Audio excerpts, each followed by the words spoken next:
Esther 6. On that night could not the king sleep, and he commanded to bring the book of records of the Chronicles, and they were read before the king.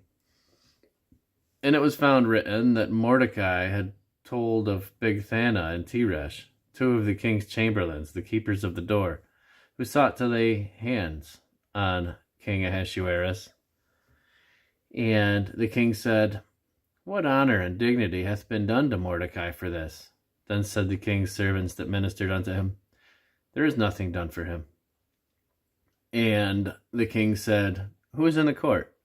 Now Haman was come into the outward court of the king's house to speak unto the king to hang Mordecai on the gallows that had been prepared for him. And the king's servants said unto him, "Behold, Haman standeth in the inner court." And the king said, "Let him come in." So Haman came in, and the king said unto him, "What shall be done unto the man whom the king delighteth to honor?" Now Haman thought in his heart, "To whom would the king delight to do honor more than to myself?"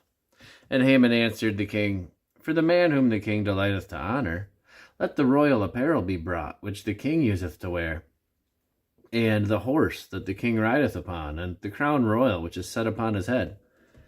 And let this apparel and horse be delivered to the hand of one of the king's most noble princes, that they may array the man withal the king delighteth to that they may array the man withal whom the king delighteth to honor, and bring him on horseback through the street of the city, and proclaim before him, Thus shall it be done to the man whom the king delighteth to honor." Then the king said to Haman, "Make haste, and take the apparel and the horse, as thou hast said, and do even so to Mordecai the Jew, that sitteth at the king's gate. Let nothing fail of all that thou hast spoken." Then took Haman the apparel and the horse, and arrayed Mordecai, and brought him on horseback through the street of the city, and proclaimed before him, "Thus shall it be done unto the man whom the king delighteth to honor." And Mordecai came again to the king's gate. But Haman hasted to his house mourning, and having his head covered. And Haman told Zeresh his wife and all his friends everything that had befallen him.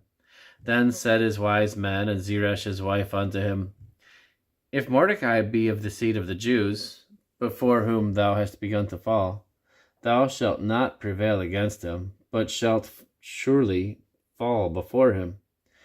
And while they were yet talking with him, came the king's chamberlains, and hasted to bring Haman unto the banquet that Esther had prepared.